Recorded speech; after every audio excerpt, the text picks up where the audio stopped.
Hi hello അസ്സലാമലൈക്കും. അപ്പം എന്തെല്ലാം വിശേഷം? എല്ലാവർക്കും സുഖമാണോ? അൽഹംദുലില്ലാ, ഞങ്ങൾ എല്ലാവരും സുഖമായിട്ടിരിക്കുന്നു കേട്ടോ. അപ്പോൾ ഇന്നലെ ഞാനൊരു വീഡിയോ ചെയ്തിരുന്നു.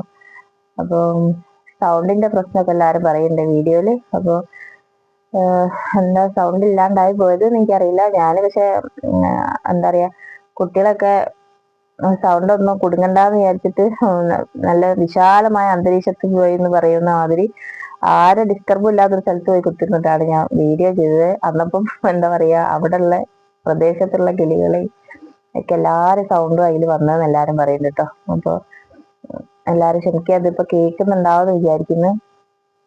അപ്പൊ സുഖല്ല തീരെ, എന്താ പറയാ, ജലദോഷവും തൊണ്ടവേദനയൊക്കെ വരുന്നുണ്ട് തോന്നുന്നുണ്ട്. അപ്പൊ അതിന്റെ കുറച്ച് പ്രയാസം ഇവിടെയൊക്കെ, ഒരു വേദന അല്ലേ, അത് തൊണ്ടയ്ക്ക് ഇവിടെ വേദന. അപ്പൊ അങ്ങനെയുള്ള ചെറിയ ചെറിയ പ്രശ്നങ്ങളൊക്കെ വരുന്നുണ്ട്.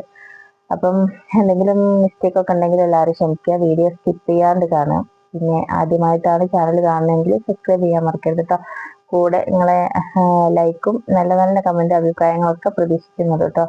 അപ്പൊ ഇന്നലെ ഞാൻ ചെയ്ത വീഡിയോ കുറച്ച് പേരൊക്കെ കണ്ടിരുന്നു കേട്ടോ. ഞാൻ എൻ്റെ ചെറിയൊരു സ്റ്റോറിയാണ് പറഞ്ഞത്. ഞാനിങ്ങനെ ഗൾഫിൽ സൗദി അറേബ്യയിൽ പോയ പിന്നെ ജോലിക്ക് പോയ ചെറിയ ഒരു കുഞ്ഞു വീഡിയോ ആണ്. അപ്പൊ കുറെ നമുക്ക് പറയാൻ കഴിയില്ല, സ്കിപ്പ് ചെയ്ത് എല്ലാവരും പോലെ. അപ്പോൾ കുറച്ച് കുറച്ച് ഭാഗങ്ങളാണ് പറയുന്നതെങ്കിൽ ആൾക്കാർക്ക് സ്കിപ്പ് ചെയ്യാണ്ട് ബോറടിക്കാണ്ട് കാണാലോ എന്ന് വെച്ചിട്ടാണ് കുറച്ചായിട്ട് ഇടുന്നത് കേട്ടോ.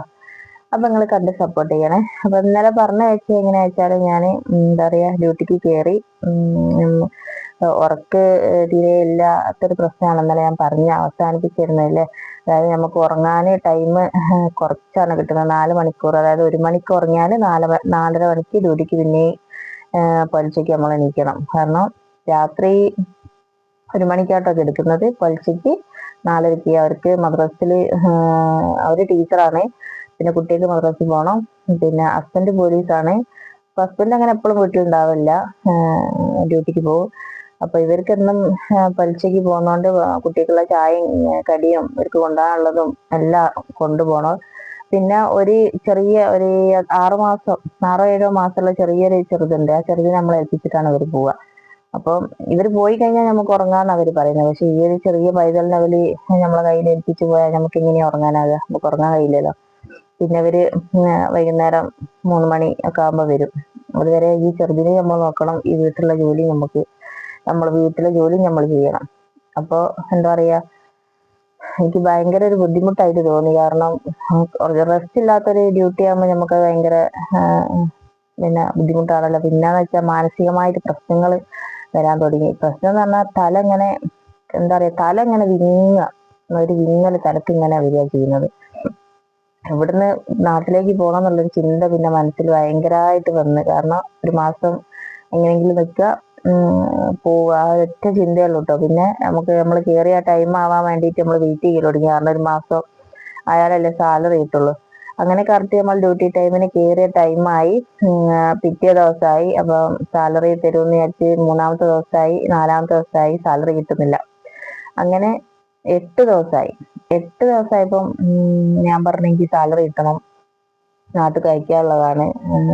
നമ്മളെ വീട്ടുകാർ നമ്മൾ ഇതിനു വേണ്ടി കാത്തിക്കുന്നുണ്ടാവും, അപ്പോൾ അത് കൊടുക്കണം എന്നാണ്. അപ്പോൾ ഒരു പറഞ്ഞ് അടുത്ത മാസം ഒന്നായിട്ട് കൂട്ടിത്തരാമെന്നാണ്. അങ്ങനെ പറഞ്ഞപ്പോൾ പിന്നെ എനിക്ക് എന്താ പറയാ, എങ്ങനെയോ ഒരു ധൈര്യം കൊണ്ട് വരൽ തുടങ്ങി. പിന്നെ ഇവരായിട്ട് പ്രഷർ ചെയ്യാൻ തുടങ്ങി. ഞാൻ പറഞ്ഞു നടക്കൂല, പറ്റൂല. ഞാൻ എന്റേതായ ഭാഷയിലുണ്ട്. അന്നപ്പോ ഒന്നും അറബിക്ക് കറക്റ്റ് പറയാനൊന്നും ഞാൻ പഠിച്ചിട്ടില്ല. പക്ഷെ കുറെയൊക്കെ ഒരു ടീച്ചർ ആയതുകൊണ്ട് ഇംഗ്ലീഷും എല്ലാം കൂടി, പിന്നെ നമ്മൾ ആംഗ്യ ഭാഷ, നമ്മൾ എവിടെ പോയാലും നമ്മൾ കഴിച്ചിലായി പോകുന്നത് നമ്മൾ ആംഗ്യ ഭാഷ ഉള്ളതുകൊണ്ടാണല്ലോ. അപ്പൊ ആ ഒരു ഭാഷയിൽ ഞാൻ അവരായിട്ട് എതിർക്കാൻ തുടങ്ങി. അപ്പൊ ഇവര് പറഞ്ഞ് അടുത്ത മാസം കൂട്ടിയിട്ടേ തരുള്ളൂ, ഇപ്പൊ തരൂല എന്ന് പറഞ്ഞു. അപ്പൊ പിന്നെ എനിക്ക് ഭയങ്കര വാശിയായി. നമുക്ക് ഇതിനെ ഇത്തിരി വാശി ഉള്ള കൂട്ടത്തിലായതുകൊണ്ട് തന്നെ ഇവരോട് ഞാൻ പറഞ്ഞു എനിക്ക് സാലറി തരാതെ ഇനി ഞാൻ ജോലി ചെയ്യൂല പറഞ്ഞു. അപ്പം എന്താ പറയാ, ഇപ്പൊ ഞാൻ ആ ഒരു വാശി തന്നെ. അപ്പൊ നമ്മളെ കൊണ്ടുപോയ സ്പോൺസറൊക്കെ നമ്മൾ പിന്നെ ഫോൺ വിളിക്കാൻ പറ്റില്ലല്ലോ, മെസ്സേജ് അയക്കുന്നുണ്ട്. ഓല് ഇത് ഓണാക്കി തരുമ്പോ പിന്നെ ഞാൻ എന്റെ അറിയുന്ന ഒരാളുണ്ടായിരുന്നു, ഓലെ ഇവരറിയാണ്ട് ഒരു സിമ്മ് പിന്നെ കൊണ്ടെത്തിച്ചെന്ന്. പിന്നെ അത് നമുക്ക് കയ്യിലൊന്നും തരാൻ പറ്റില്ല. നമ്മള് ഈ വേസ്റ്റ് ഇടാൻ വേണ്ടി പുറത്തേക്ക് ഇറങ്ങുന്ന ആ ഒരു ടൈം നോക്കിയിട്ട് നമുക്ക് പുറത്ത് എന്താ പറയാ, അവിടെ വെച്ചിട്ട് പോയതാണ്. മണ്ണ് നമ്മള് ഇതിലടുത്തേക്ക് പോകാനോ കാണാനൊന്നും പറ്റില്ലല്ലോ. അവരിങ്ങനെ എപ്പോഴും നിരീക്ഷ കൊണ്ടേ നിൽക്കും നമ്മളെ. അങ്ങനെ ആ സിമ്മിൽ ഞാൻ എന്നെ കൊണ്ടുപോയ സ്പോൺസറെ മലയാളിയാണ്. അയാളെ ഞാൻ കണ്ടിട്ടൊന്നുമില്ല. അയാളെ വിളിച്ച് അങ്ങനെയൊക്കെ ബുദ്ധിമുട്ട് പ്രയാസങ്ങളൊക്കെ ഉണ്ടെന്ന് അവരോട് പറഞ്ഞു. അങ്ങനെ എന്താ പറയാ ഇവരായിട്ട് സംസാരിച്ചതൊന്നും ശരിയാവുന്നില്ല ഉള്ള തീരുമാനമായപ്പോഴാണ് പിന്നെ ഞാൻ എന്ത് ചെയ്ത് ജോലി ചെയ്യൽ അവിടെ നിർത്തി. ഞാൻ പറഞ്ഞ ശമ്പളം കിട്ടാതെ ഇനി ജോലി ചെയ്യൂല, ഒന്നെങ്കിൽ എനിക്ക് നാട്ടിലേക്ക് പോകണം അല്ലെങ്കിൽ എനിക്ക് ഇതിന്റെ പൈസ കിട്ടണം എന്ന് പറഞ്ഞു. അപ്പോ നമ്മൾ അറിയുന്ന ആൾക്കാരെയൊക്കെ നമ്മൾ കോണ്ടാക്ട് ചെയ്ത പോലെ പറഞ്ഞേ ഈ നാട്ടിലേക്ക് പോകാണ്ട് തന്നെ നമുക്ക് വേറെ ജോലി സ്ഥലത്തേക്ക് മാറ്റം തരും, അത് നമ്മൾ സ്പോൺസർമാർ വിചാരിച്ചാലേ നടക്കുള്ളൂ, അല്ലാതെ നടക്കൂല എന്ന് പറഞ്ഞു. അപ്പൊ അങ്ങനെ പിന്നാണെങ്കിൽ ഇതിനെക്കാട്ടും ബുദ്ധിമുട്ടുള്ള പ്രശ്നങ്ങൾ എന്താ പറയുക, ഇവർക്ക് വെള്ളിയാഴ്ച മദ്രസ ഉണ്ടാവില്ലല്ലോ, സ്കൂൾ ഉണ്ടാവില്ല, ലീവ് ആയിട്ടില്ല. ആഴ്ചക്ക് ഇവർക്കൊരു പോക്കാ ഈ പെട്ടിയും കിടക്കി എടുത്തെങ്ങാൻ മരുഭൂമിക്ക്. ഈ പൊട്ട വെയിലത്ത് പോയി ഞാൻ ടെന്റ് കെട്ടിയിട്ട് അവിടെ ആട്ടിരിക്കും. ഇവരെ ടെന്റിന്റെ അകത്ത് എ സിയും കാര്യങ്ങളൊക്കെ ആയിട്ട് എല്ലാ സൗകര്യങ്ങളും ആയിട്ട് സെറ്റപ്പ് ആയിട്ട് ഇവർ ഇരിക്കുന്നത്. നമ്മളതിൽ എ സിയോ ഒന്നും ഉണ്ടാവില്ലല്ലോ. ചൂട് കാരണം ഭയങ്കര ബുദ്ധിമുട്ട്. എന്താ പറയാ, ഓർക്ക് ഫാനും എല്ലാ സൗകര്യങ്ങളും ഉണ്ടാവും. നമ്മള് ഈ ജോലി ചെയ്യുന്ന ഇതേപോലെ നമ്മളെ പോലെ ഓരോരോ വീട്ടിൽ നിന്ന് ആൾക്കാർ വരും, ഓരോ വീട്ടിലുള്ള ജോലിക്കാരൊക്കെ ഉണ്ടാവും. ഇവരെല്ലാരും ഒരു കോമ്പൗണ്ടിൽ, മറ്റവരൊക്കെ വേറൊരു കോമ്പൗണ്ടിൽ വലിയ സെറ്റപ്പിൽ ഇങ്ങനെ ഇരിക്കും. നമ്മൾ എത്രത്തോളം കഷ്ടപ്പാടാന്നറിയോ അതിൻ്റെ ഉള്ളിൽ. എൻ്റെ അമ്മോ, ചൂട് കാരണം തലേൻ്റെ അകത്ത് നോക്കി എവിടുന്നാ ഈ ഇത്രയും ജനങ്ങളുടെ ഇടയിൽ കുത്തിരുന്ന തലയിലൊക്കെ ഒരു പേനാണോ എന്തൊക്കെയോ തലയിലൊക്കെ കൊണ്ട് അറിഞ്ഞിട്ട് നമ്മ കഷ്ടപ്പെട്ടതിന് ഒരു പരിധിയില്ല അവിടെ. അങ്ങനെ പറയണ്ട. എന്തായാലും ഒരു മാസം ഒരു 10 ദിവസം അത്രയ്ക്കേ ഞാൻ അവിടെ നിന്നിട്ടുണ്ടാവുള്ളൂ, അതിൽ കൂടുതലൊന്നും നിന്നില്ല. അങ്ങനെ എൻ്റെ സ്പോൺസറും ആൾക്കാരൊക്കെ വന്ന് അവരായിട്ട് സംസാരിച്ചപ്പോൾ അവര് എന്ത് ചെയ്ത് സാലറി നമുക്ക് കറക്റ്റ് തരാന്നുള്ള തീരുമാനമായി. പോരാത്ത എക്സ്ട്രാ 50 രൂപ നമുക്ക് കോൾ ചെയ്യാനും പിന്നെ ഫോണിൽ കയറ്റാനൊക്കെ ആയിട്ട് തരാമെന്ന് പറഞ്ഞു. വൈഫൈ ഓൺ ആക്കി തരാന്നുള്ളത് ഇതൊന്നും അന്നേരമല്ല കേട്ടോ, ഈ സംഭവങ്ങളൊക്കെ ഇവർ വന്ന് സംസാരിച്ചാൽ ഇവർ സെറ്റാക്കി തരാമെന്ന് പറഞ്ഞു. അപ്പൊ ഒരു വിധം ഞാൻ ഓക്കെ ഒക്കെ പറഞ്ഞ് ശരി എന്നാ ഞാൻ നിൽക്കാം, കുഴപ്പമൊന്നുമില്ല എന്ന് പറഞ്ഞു. പക്ഷെ 2 ദിവസം കഴിഞ്ഞപ്പോൾ വീണ്ടും അസ്വസ്ഥമാവാൻ തുടങ്ങി, തല പെരുക്കാൻ തുടങ്ങി, നിൽക്കാനേ പറ്റുന്നില്ല, ഭയങ്കരമായ ഒരു ബുദ്ധിമുട്ട് നമുക്ക് പിന്നെ ഫീൽ ചെയ്യാം.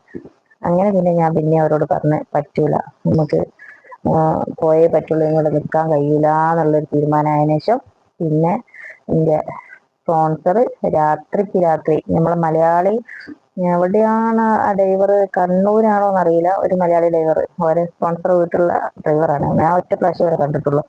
ഓരോ പറഞ്ഞയച്ച് നമ്മൾ കൂട്ടി സാധനങ്ങളൊക്കെ എടുത്ത് ഓരോ വീട്ടിലേക്ക് പോയി. 10 ദിവസം ഞാൻ ഓരോ വീട്ടിൽ നിന്നുണ്ട്. ഒരു ജോലിയോ കാര്യങ്ങളോ ഒന്നുമില്ല, സുഖ ഭക്ഷണ കാര്യങ്ങളും കാര്യങ്ങളും നോക്കി നമ്മളെ വീട്ടിലെത്തിയ. പക്ഷെ ആ വീട്ടിലെത്തിയവരാണ് ഒരു കാര്യം മനസ്സിലായി, ഇത്ര സുഖത്തിൽ ഇവിടെയൊക്കെ ജോലിക്കാർ താമസിക്കുന്നുണ്ടോന്ന് അവിടുത്തെ ജോലിക്കാരെ കണ്ടായിരിക്കും മനസ്സിലായത്. കാരണം അവരൊക്കെ എന്ന് വെച്ചാല് അവര് രാവിലെ എണീക്കും, അവര് ജോലിയും കാര്യങ്ങളും അത്യാവശ്യം ഉണ്ടാകണം അതൊക്കെ ചെയ്ത് അവരുടെ റൂമിൽ പോകും, ഫോണും കാര്യങ്ങളൊക്കെ അവിടെ കുത്തിരിക്കും. കുട്ടികൾ വൈകുന്നേരം സ്കൂളിട്ട് വരും, പിന്നെ അന്നേരം അവർക്ക് ചായയും കാര്യങ്ങളും കൊണ്ടു കൊടുക്കും, അവർ വീണ്ടും റൂമിൽ പോകും. ഒരു പ്രശ്നമില്ല, അവരെ ബുദ്ധിമുട്ടിക്കാനോ ഒന്നിനോ അവിടുത്തെ മേടോ അല്ലെ അറബി ഒന്നും വരുന്നില്ല.